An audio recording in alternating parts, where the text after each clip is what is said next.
Hello there, Romans here, and welcome to another installment in my Worst to Best series, where I take a discography of a certain group and I rank all of their studio albums going from worst to best based on my own personal opinion. I also review all the albums from a viewpoint of a musician, as I'm a singer, songwriter and a bass player for my own group Jakobe, and in April we have released our debut album called Pursuits in Life. What makes the album unique is that it's a pretty heavy prog rock music without guitars. Instead you have drums, bass, saxophone and keyboards. You can find the first single, We're Building Our Own Monument, on my YouTube channel, and in the description of that video you will find all the information about where is the record available, like Spotify, Tidal, Deezer, iTunes, Amazon, so all the digital platforms. But it's also available in this digipack version of a CD with a very beautifully illustrated 20 pages long booklet. And today I'm going to rank all the studio albums from one of my all-time favorite groups and one of the best groups on the planet, Toto. Music review. Music review. I think that Toto's biggest music achievement is that despite the fact that they were top-class musicians, many of whom were even studio musicians and participated, for example, in the recording of Thriller from Michael Jackson, which is the best-selling album of all times. Despite their technical abilities, their music was never really about showcasing their skills, but it was always about melodies. And this is something that made their music attractive pretty much for everybody. Musicians, proggers, picky listeners, music nerds, but even ordinary people who listen to whatever crap goes into the radios. And I think this is something that very few, if any, bands have achieved, unifying all the listeners. And I think that Toto is really one of my all-time favorite groups and one of the best groups on the planet. And I'm pretty lucky to have seen them live in 2013 in Budapest. That was the first tour when Joseph Williams returned that group.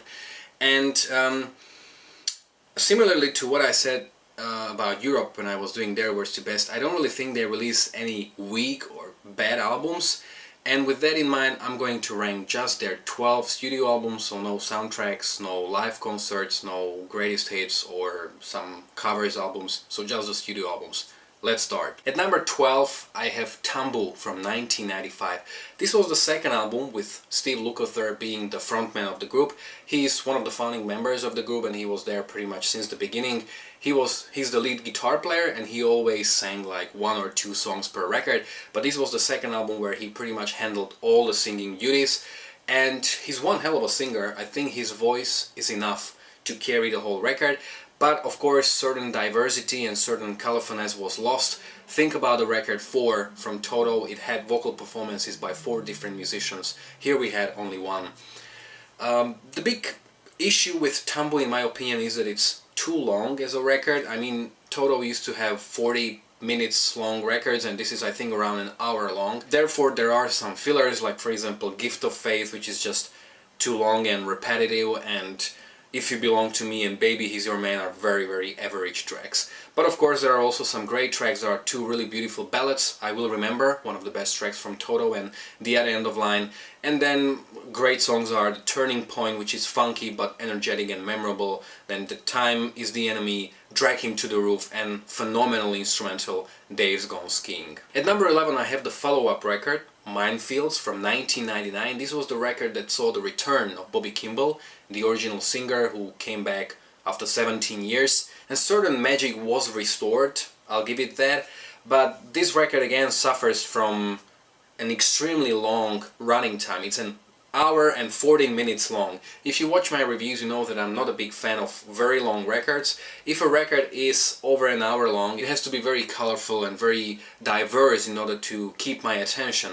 A great example of a record like that is 3 Sides to Every Story from Extreme, where that record is like 2 albums worth of material, but it works. But in this case, you know, I prefer records that are like up to 50 minutes long.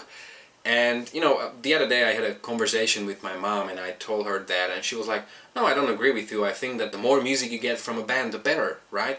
Well, I guess it's a very subjective thing then. I think that even this album is way too long for its own good. Therefore there are some fillers.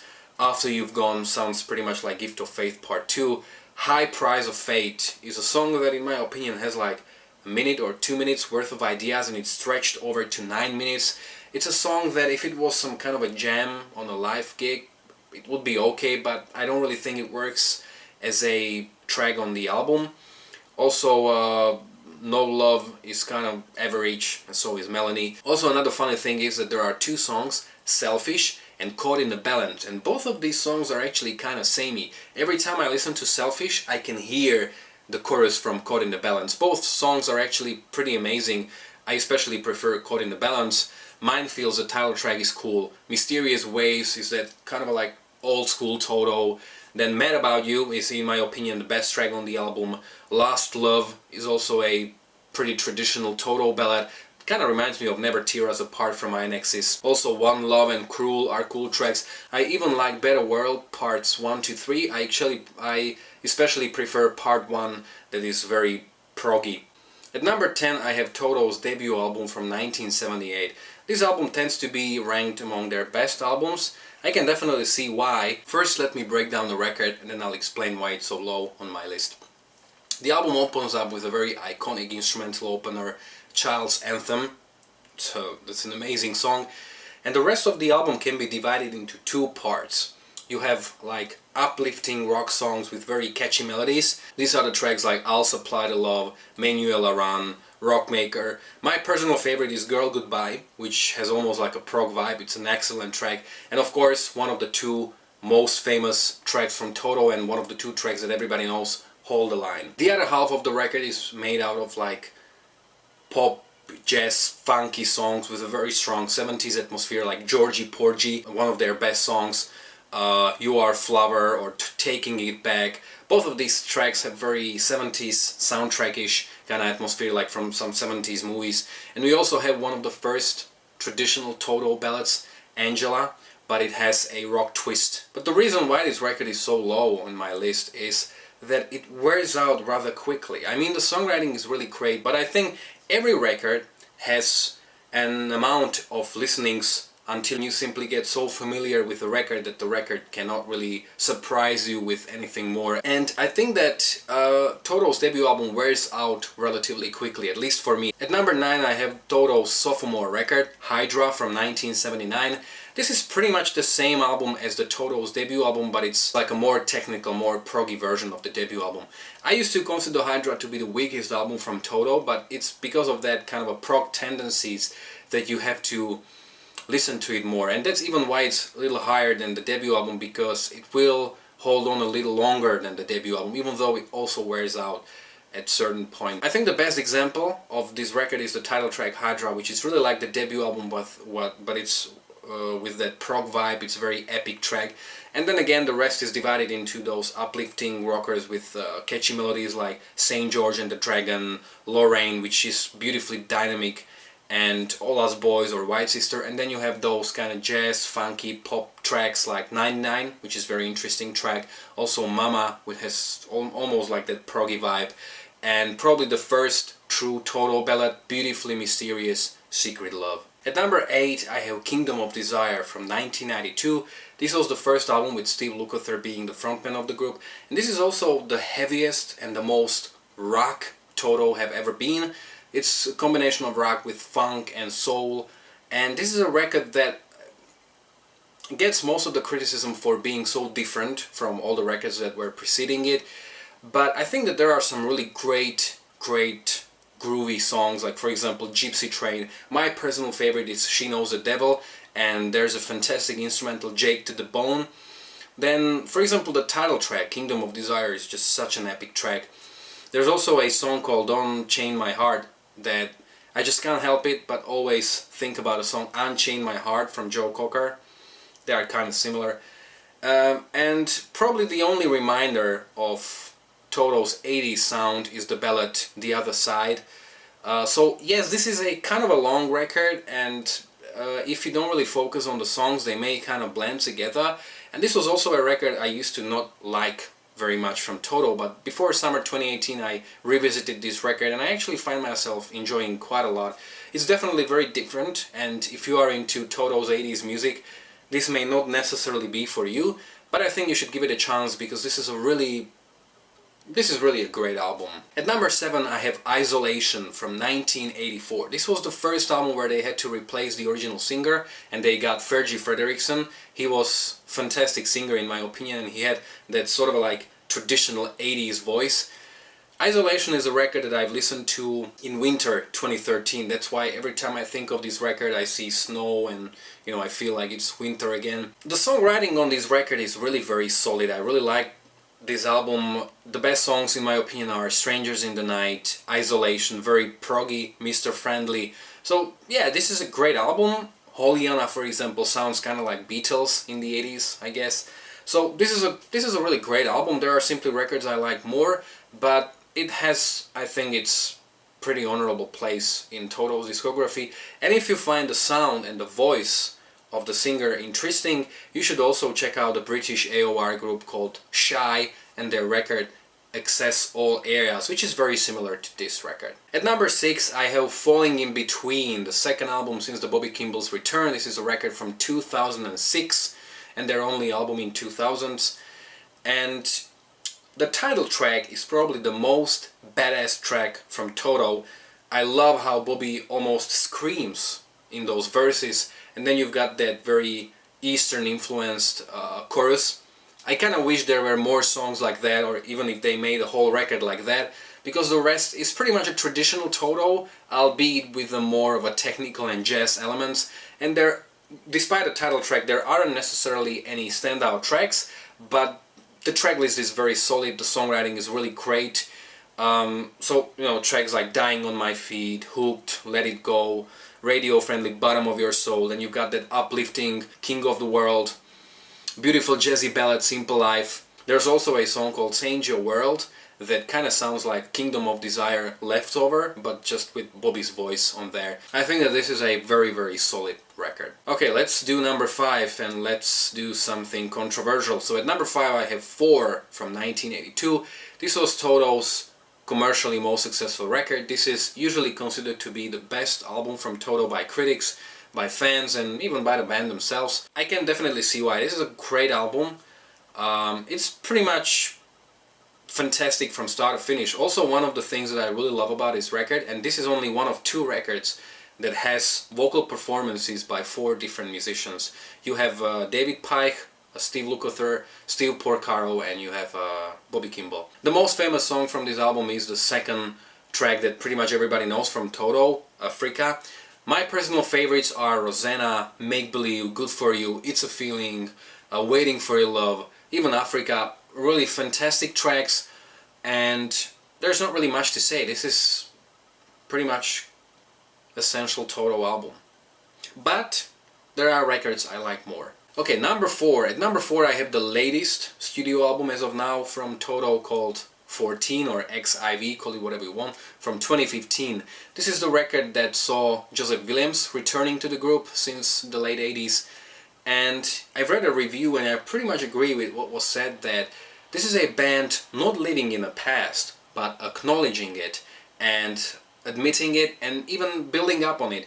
And I love how much this record sounds like Toto, but at the same time it sounds very up-to-date and very modern. My personal favorite tracks are Burn, Holy War or Orphan. These are just fantastic. These are even the singles. But also Great Expectations or Fortune, that almost has that 80s vibe, or Running Out of Time. You have some classic Toto songs like the 21st Century Blues that is sang by, of course, Steve Lukather. Chinatown, those shared verses remind me of the songs like Carmen or Home of the Brave. So this is really a fantastic album, and Toto pretty much proved that even after like 37 or 38 years they are still a relevant band. Okay, let's do number 3. At number 3 I have Turn Back from 1980. Okay, seriously, what the hell is wrong with everybody? I mean, most of the lists I've seen, this record was way down, considered to be the worst record from Toto. It seemed to be banned by critics. It was considered to be a commercial failure at the time when it came out. This was the 3rd album from Toto and it sold only 900,000 copies. God, I wish I sold that many of my own records. But at that time it was considered to be a commercial flop. And similarly to Rush, after Carriers of Steel, Toto were given an ultimatum from the label who told them that if your next album is not successful, you're done.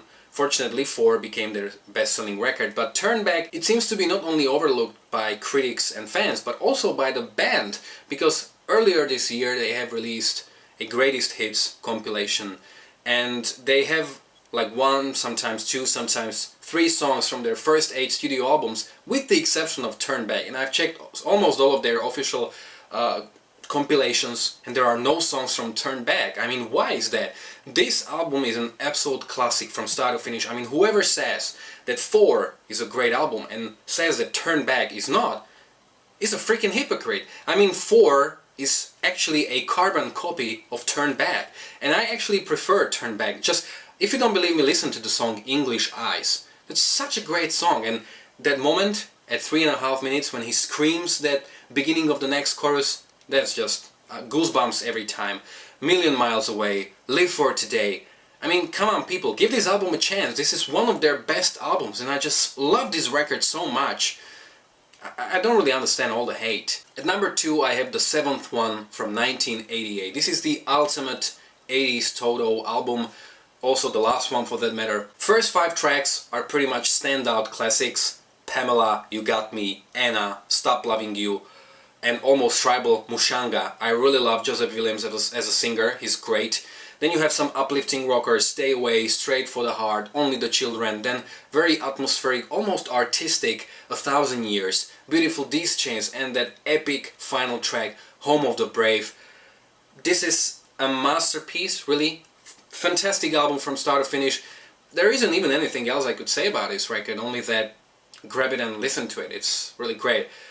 And number 1 is just a tiny little bit better. So if you are a fan of Toto, you know that there's only one record left, and it's Fahrenheit from 1986. This was the first album with Joseph Williams behind the mic. Pop, jazz, prog, funk, rock, all of that is here on this record. This is an absolute masterpiece, and this is a record where every song is a standout track. I mean, Till the End, We Can Make It Tonight, It's Not the Same Without Your Love, Can't Stand It Any Longer, then an ultimate 80s ballad that every other ballad is measured by, I'll Be Over You, then very funky proggy Fahrenheit, what a song, Somewhere Tonight, Could This Be Love, then beautiful acoustic Leah, and a jazz instrumental at the end, Don't Stop Me Now.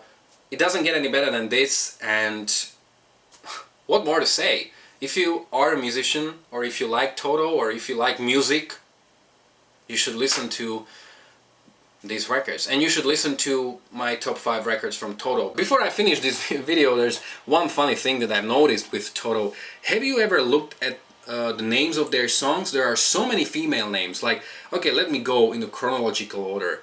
Manuela Run, Angela, Lorraine, Goodbye Eleanor, Rosanna, Carmen, Juliana, Leah, Pamela, Anna, Melanie. That's 11 songs with female names as a title.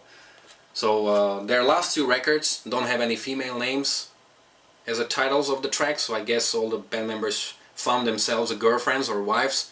And the 2 albums with Steve Lukather behind the mic had names like Dave and Jake.